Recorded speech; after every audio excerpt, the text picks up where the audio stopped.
I open my eyes and look up at the ceiling. I'm sitting in a chair. I can't move. It feels like a belt is holding my head. I move my eyes down. I can see most of another woman's face there. Her head is also strapped down. Her eyes are darting left and right, teeth clenched, struggling to free herself. I make my own attempts, knowing they would be useless, but trying anyway. The chair is bolted to the floor. It won't move. The woman is pretty close to me. If we could move, we could probably touch. I'm scared. I have no idea how this will play out. Hey, I say. You, know what's going on here? No. I went to sleep and woke up tied to a chair with some girl right in front of me who's apparently in the same situation I am, and I don't even know her. Stupid question, I suppose. Can you move anything besides your eyes and mouth? She tries again. Just my fingers and toes. Damn much that can do. Okay, I sigh. Looks like we're gonna be stuck here until whoever did this decides to do what they're doing. What's your name, anyway? Ashley. I'm Veronica. I'm curious about this woman. Why is she here with me? Can you think of any reason you're here? Did you hurt anyone? Steal from anyone? Anything like that? Listen, I've never done anything like that in my life, she cries. A couple of speeding tickets, but that's really it. You'd think someone would at least tell you why they kidnapped you. I can't think of anything either, I say truthfully.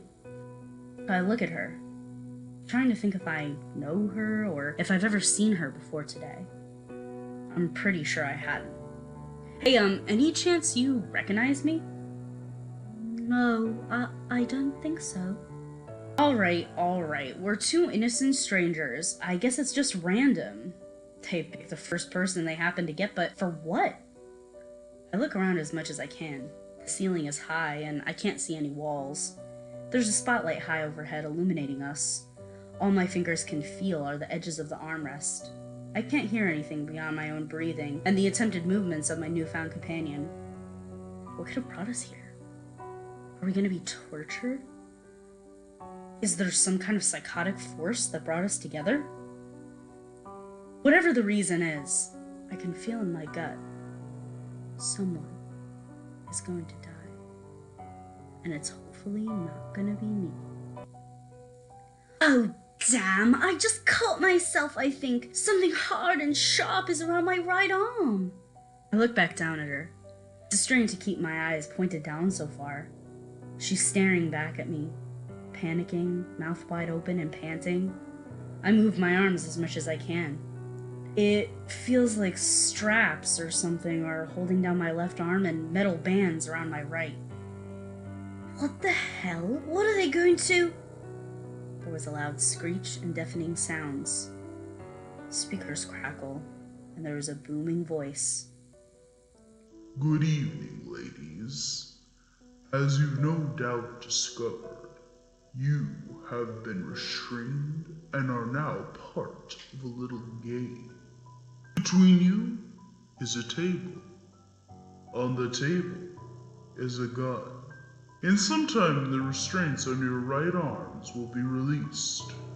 The first to get the gun and kill the other will earn their own life. An associate will put you to sleep, who will be released. The other will be disposed of. And the winner will never be bothered again. If neither of you shoot the gun within 5 minutes of your restraints being released, a lethal electric current will be sent through your chairs, killing both of you. Quite painfully, in fact. Remember this. It's better for one to live than both to die. Silence. We wait for the restraints to be released, but it doesn't come. What is going on, Veronica?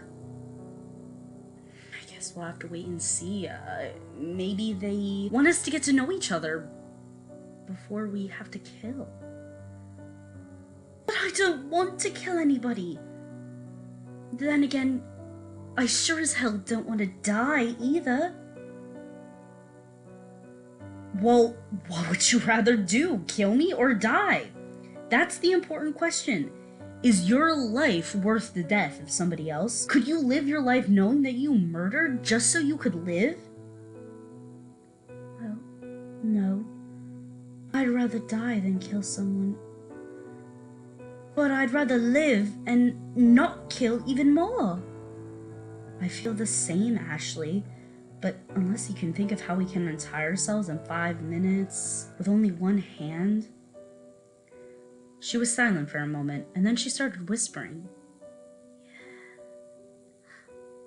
What if we could? What? How can you trust that we have 5 minutes? How can I trust you? If I reach over to untie myself, how do I know you won't go for the gun? Like I said before, I'd rather die than kill someone. A shot at us both living is better than the alternative. I guess it's the only way not to be a murderer. I smile even though she can't see me. I trust you, Ashley. And you can trust in me too. So, that's our plan. We'll attempt to free ourselves and hope we can do it in time. I know I'm not going to be getting anything off the table before I free myself, and I really think that Ashley won't try to kill me. I start going over plans to get myself free. Would it be easier to undo the other arm first? Would I need to see my other arm to free it? And if not, I would need to move my head restraints so I could look, but could I do it with only one hand? You know what? I decided that when the time came, I would just go with my instincts. It feels like there's 3 straps on each limb, one on my head, one under my shoulders, and one around my waist, I say to Ashley. So, not counting the ones on the right arm, that's... She thought for a second. 12 straps, or belts, or whatever they are. I'm sure we have enough time. So, you have a family or anything, Veronica? Nah, not really, I say. My parents are around and I see them every once in a while. I have a few friends, but no one really close to me. How about you? I have a boyfriend and a daughter, and the rest of my family is so important to me. I want to get back to them, I really do. I just got a new job and we're planning on getting a house and getting married. Things are going pretty well. Why did this have to happen now? Why does it have to happen at all? I say, confused. Why are we so fond of death? The life of someone like me against the life of someone like her didn't seem fair at all. I still want to live, though. I don't want to kill her, but I sure as hell am not going to offer myself up as a sacrifice so she can live. The only reasonable thing a person would do is our plan. So we talk for a while. She tells me about where she grew up, what she does for a living, how she met her boyfriend, and how wonderful her daughter is. She starts getting choked up, so I take over. I talk about anything, school, friends, what my plans were in life. We keep talking about the lives we might very well lose that same night, until we can't bear to talk about it anymore. We wait for what seems like an hour in silence. Still, nothing. Ashley started yelling, "Hey, come on! Are we gonna sit here all day?" Nothing in reply, but silence. Ashley's shaking, as much as she could anyway. I want to see my daughter again. I want to get out of here. Ashley, just relax. Think about how you're going to get out of here. Think about getting your other arm free, your head, your chest, your legs. All right, I'm okay. She doesn't seem okay. We wait some more, and every time I look down, Ashley looks worse. I try to talk to her, get her out of her own head, but she won't talk back. I wait a while, hoping that we can both be free of this accursed game or whatever the hell it is. As I look at her, it feels to me that I've been here for years, sitting here in the same chair, looking across this same table. Eventually, she starts muttering, but I can still hear her. We're just assuming we can get out of here. They could have us locked in from the inside. They could have people kill us the minute we walk out of the door. Where could we be? We don't even know where we are.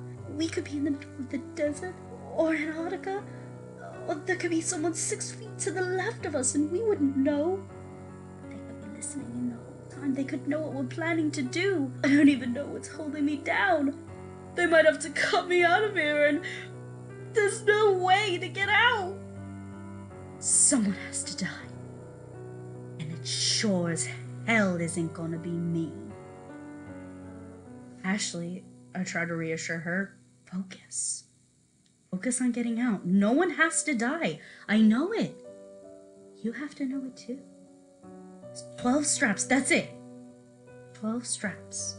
And we walk out of here scot-free. There's a loud click. The restraints are released. I lift my right arm up to the belt that's on my head and I start to undo it. I see Ashley reach across the table. I know I can't win. I'm sorry, Veronica, but I have a family. Don't do this, I pleaded with her. There's plenty of time. Don't go home to your family. Don't go home to your daughter. A murderer. Screw you. The belt on my head is loose. I look down quickly. Her hands are waving back and forth on the table, trying to find the gun, but it's not there. 5 years, I say, standing up, reaching for the kill switch. 5 years of endless variations. And they always go for the gun. Hi, 207. It's Miss Viola Swamp. Thanks for listening, commenting, and subscribing. Go check out my Facebook page and leave suggestions for stories you want to hear. I hope to see you in class next time.